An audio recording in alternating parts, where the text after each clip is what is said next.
आम पर बाजूबंद के ऊपर बाजूबंद पहनते थे, बहुत सारे ऑर्नामेंट्स पहनते हैं या कहीं ताबीज बांधते थे। तो ये जो हिस्सा है हमारा, ये अस्थमा में तुरंत आराम देने का पॉइंट होता है। तो रेगुलरली अगर आप दबाते हैं तो जिन लोगों को अस्थमा की प्रॉब्लम है उनको आराम मिलेगा, और जिन लोगों को कभी-कभी कैजुअली जब मौसम बदलता है और अस्थमेटिक प्रॉब्लम होती है तो ये उनको अस्थमा की प्रॉब्लम नहीं होने देगा। इसको कितनी देर तक करना चाहिए? जब भी हम किसी पॉइंट्स को दबाते हैं, टैपिंग करते हैं, तो एक पॉइंट को मिनिमम 1 मिनट हमें दबाना चाहिए। जो लोग अस्थमा के पेशेंट हैं उनको मिर्च, मसाला, खटाई वाली चीजें नहीं खाना चाहिए। नमस्कार, D5 चैनल हिंदी देख रहे दर्शकों का मैं वंदना स्वागत करती हूं। आज एक बार फिर हमारे साथ जुड़े हुए हैं डॉक्टर A.K. जैन, जो कि एक्यूप्रेशर और एक्यूपंक्चर के स्पेशलिस्ट हैं। Doctor A.K. जैन, आपका बहुत बहुत स्वागत है हमारे इस प्रोग्राम में। धन्यवाद मैम। तब हमने पिछली बार बात करी थी एक्यूप्रेशर की ही, एक्यूप्रेशर के पॉइंट्स को दबा करके इम्यूनिटी बढ़ाने की। इस बार हम बात करेंगे अस्थमा की। अस्थमा में अगर सडन अटैक हो जाता है तो ऐसी स्थिति में क्या करना चाहिए? अस्थमा के जो अटैक हैं उसमें हम एक्यूप्रेशर के कुछ स्पेसिफिक एरियाज में आपको बताने का प्रयास कर रहा हूँ हमारे दर्शकों को। और जब भी अस्थमा की समस्या हो तब उस पॉइंट्स को आप तुरंत दबाएं। दूसरा तरीका होगा, हम कहते हैं कि prevention is better than cure. तो हम कुछ ऐसे पॉइंट्स को रेगुलरली अगर हम बॉडी में दबाते रहें तो उसको दबाने से हमें अस्थमा की प्रॉब्लम ही नहीं होगी, हम उस पॉइंट्स को दबाएं। और हम इन पॉइंट्स की बात करें तो ये हमारे शरीर के बहुत स्पेसिफिक एरियाज पर हो सकते हैं। एक एक्यूप्रेशर पॉइंट्स की बात करता हूँ जिसको हम हमारे यहाँ पर आर्म में दबाएंगे यहाँ पर। और हम इस पॉइंट्स की बात करें तो यहाँ आपने देखा होगा कि बहुत सी बार लोग क्या करते हैं कि हाथ में धागा बांधते हैं, ताबीज बांधते हैं। तो जो हमारी पुरानी ट्रेडिशनल मेथड है, जहां पर लोग कहीं बहुत सारे ऑर्नामेंट्स पहनते थे या फिर कहीं धागा बांधते हैं, ताबीज बांधते हैं, तो हम कहें कि ये सारी जो पद्धतियां हैं हमारी traditional method, it is also part of acupressure technique. क्योंकि जब एक्यूप्रेशर का रिसर्च हुआ तब सारे जिन लोगों ने, चाइना में इसके ऊपर बहुत काम हुआ उन्होंने, लेकिन जो रिसर्च किया वो इंडियन ट्रेडिशनल सिस्टम को देखकर ही उन्होंने रिसर्च किया है। तो यहाँ हम जो हमारे पुराने ट्रेडिशंस में देखते हैं कि जब यहाँ हम आम पर बाजूबंद के ऊपर बाजूबंद पहनते थे, बहुत सारे ऑर्नामेंट्स पहनते हैं या कहीं ताबीज बांधते थे। तो ये जो हिस्सा है हमारा, ये अस्थमा में तुरंत आराम देने का पॉइंट होता है। इसको हम ऑक्सीजन पॉइंट्स कहते हैं। मैं इस पॉइंट को आपको डमी के माध्यम से बताता हूँ।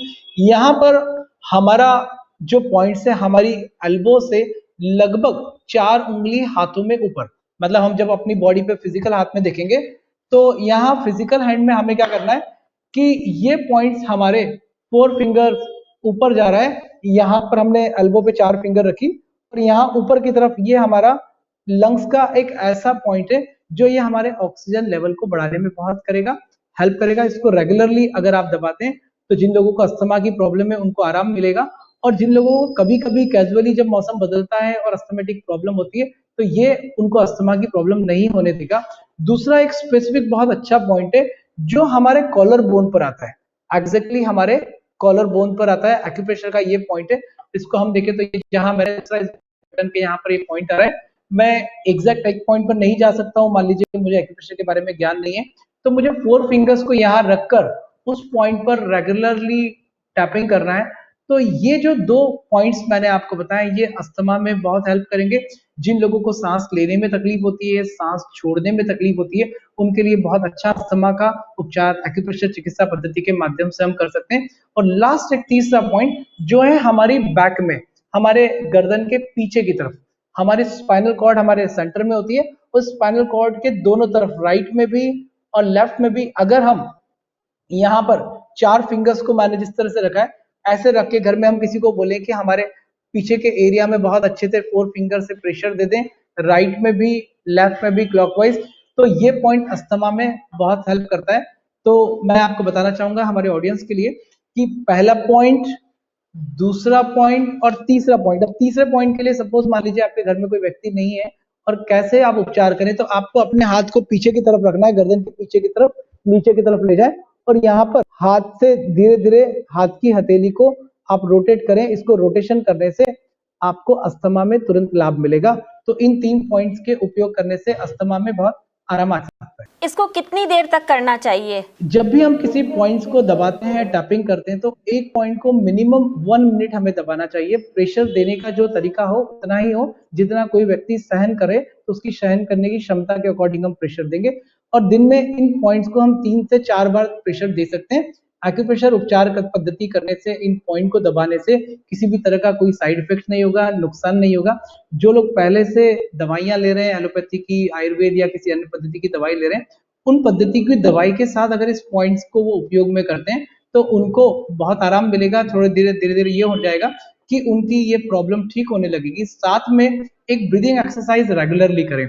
जब भी हम ब्रीदिंग एक्सरसाइज करें तो हमें ये करना है कि हमारा चेस्ट को बहुत अच्छे से हमें एक्सपांशन करना है। आप पूरा हाथ को फैला लीजिए, सांस भरिए फिर छोड़िए, फिर सांस भरिए फिर छोड़िए। धीरे धीरे अगर इस तरह से अच्छे से मूवमेंट करते हैं, हमारी लंग्स की कैपेसिटी को हम बढ़ा लेंगे, तो ये अस्थमा को पूरी तरह ठीक करने में बहुत सहायक होगा। क्योंकि ऐसा कहते हैं कि दमा जो है वो दम के साथ जाता है, लेकिन अगर एक्यूप्रेशर के पॉइंट्स का उपयोग किया जाए तो दमा दम के साथ नहीं जाएगा, ये बहुत जल्दी ठीक हो जाएगा। अस्थमा जब हो जाता है तो क्या खाना पीना चाहिए और क्या खाना पीना नहीं चाहिए? अस्थमा की बीमारी में वंदना जी, जो भी ठंडी चीजें होती है उन्हें हमें अवॉइड करना है। कोल्ड ड्रिंक्स है, ठंडे पेय पदार्थ हैं, दही है, छाछ है, उसे ना लें। अगर हो सके तो घी वाली चीजें, मैदे वाली चीजें, फास्ट फूड को अवॉइड करें।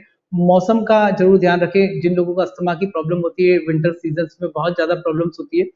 और हम कहते हैं कि अगर रेगुलरली सुबह जल्दी उठेंगे तो एक्यूप्रेशर पद्धति में ऐसा कहा जाता है कि सुबह 3 से 5 का जो समय है, उस समय इस ब्रह्मांड से लंग्स में सबसे ज्यादा ऊर्जा मिलती है। और अगर हम एक साइंटिफिक वे में कहें तो इस ब्रह्मांड में सबसे ज्यादा उस समय ऑक्सीजन होती है। तो सुबह जल्दी उठकर ब्रीदिंग एक्सरसाइज करें, प्राणायाम करें, मेडिटेशन करें, और तभी इन पॉइंट्स को अगर यूज करें तो वो बहुत हेल्पफुल हो सकता है। सिट्रस फ्रूट जो होते हैं जिनमें कि विटामिन सी होता है, खट्टे होते हैं, वो खाने के लिए अस्थमा के पेशेंट्स को मना किया जाता है।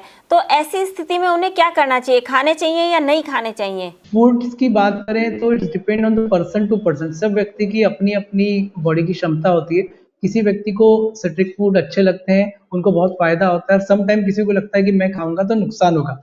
तो मैं तो अभी यही कहता हूँ कि जो लोग अस्थमा के पेशेंट हैं उनको मिर्च, मसाला, खटाई वाली चीजें नहीं खाना चाहिए, बेसन नहीं खाना चाहिए, बैंगन नहीं खाना चाहिए, और खट्टे फ्रूट्स भी नहीं खाना चाहिए। अगर उन्हें खाना है तो वो जो भी फ्रूट्स को खाते हैं, तो अगर उस सीजन में अवेलेबल है तो वो खाएं। वो सीजन उनको हेल्प करेगा, क्योंकि हम कहते हैं कि नेचर इटसेल्फ हीलर। तो नेचर हमें हीलिंग में भी हेल्प करता है। नेचर ने हर मौसम का एक अपना फल बनाया है, तो हमें उसी को खाना चाहिए, वो हेल्प कर सकता है। लेकिन ये उस व्यक्ति की तासीर जिसको हम बोलते हैं, उसके आधार पर फलों का चयन करना चाहिए। क्या कलर से भी अस्थमा का कोई रिलेशन है? डेफिनेटली।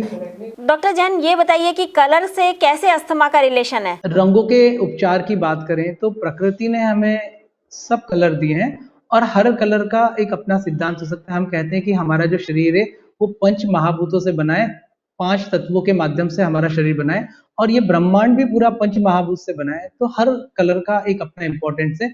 और कलर की बात करें तो ये कलर हमें सूर्य की किरणों के साथ मिलते हैं। जब हम प्रिज्म में देखेंगे तो डिफरेंट डिफरेंट हमें कलर्स मिलते हैं विब्गोर के रूप में। और हम सिंपल से एक कलर की बात करें तो लाल कलर की बात करें तो ये कलर प्रकृति ने लाल कलर हीट के लिए दिया है, गर्मी के लिए दिया है।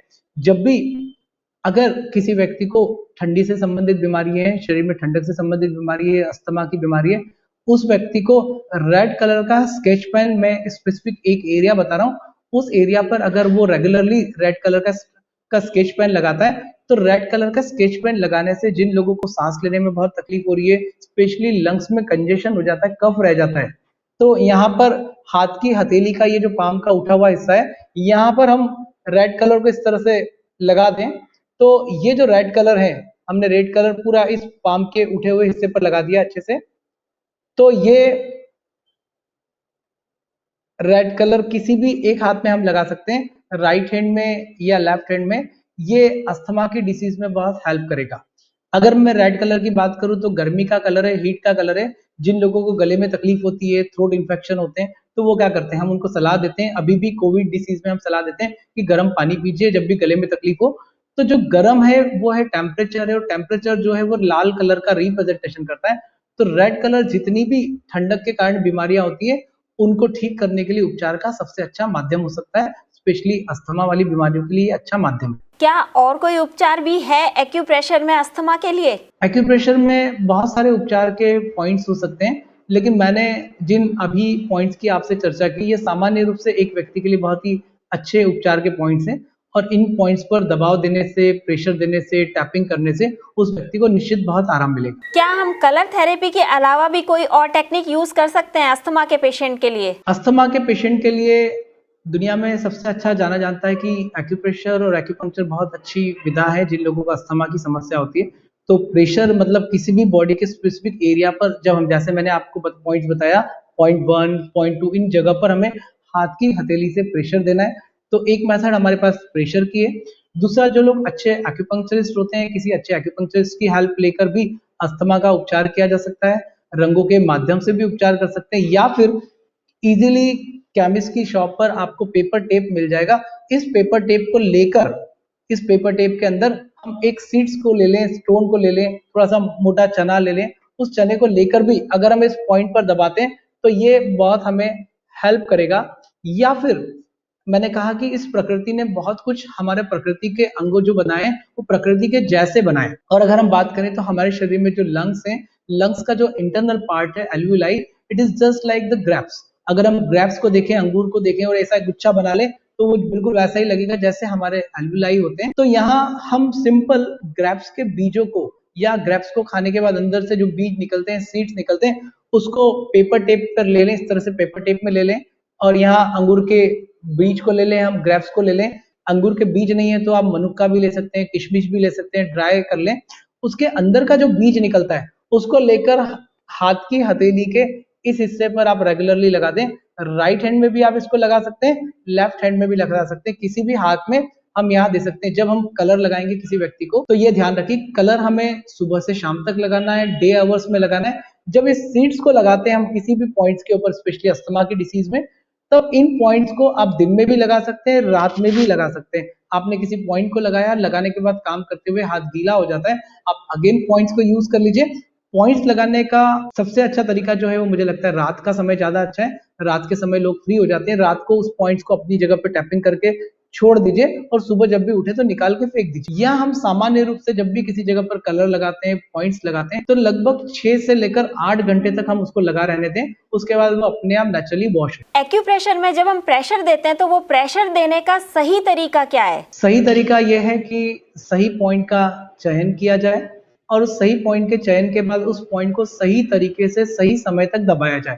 मान लीजिए मैं एक पॉइंट हाथ की हथेली में ले रहा हूँ कि मेरा हाथ की हथेली में एक पॉइंट है और इस पॉइंट को जब हमने यहाँ लिया तो यहाँ रख कर, हाथ के अंगूठे को रखकर उस पॉइंट को धीरे धीरे एक जेंटल प्रेशर देते हुए धीरे धीरे हमें उसकी प्रेशर की इंटेंसिटी को बढ़ाना है और धीरे धीरे उस प्रेशर की इंटेंसिटी को हमें कम करना है। ये जो हमारा प्रेशर होगा, हम अगर 1 मिनट तक देते हैं तो धीरे धीरे हम 1 मिनट के लिए उसको इंक्रीजिंग ऑर्डर में ले जाएंगे और अगेन उसको हम डिक्रीजिंग। तो 1 मिनट मतलब हमारे पास 60 सेकेंड्स है, हम 30 सेकेंड्स प्रेशर को इंक्रीज करने में लगाएंगे, 30 सेकेंड प्रेशर को डिक्रीज करने में लगाएंगे। एक पॉइंट पर हम इस तरह से उस पर वहां प्रेशर दे सकते हैं। डॉक्टर जैन, आपने हमें बहुत ही महत्वपूर्ण बातें बताई। डॉक्टर जैन, आपका बहुत बहुत धन्यवाद, आप हमारे प्रोग्राम में आए। थैंक यू मैडम, धन्यवाद। अगर आप सवाल पूछना चाहते हैं डॉक्टर जैन से तो हमें कमेंट बॉक्स में जरूर लिखिएगा। डॉक्टर आपके सवाल का जवाब जरूर देंगे। अगले एपिसोड में आपसे फिर मुलाकात होगी, तब तक के लिए नमस्कार।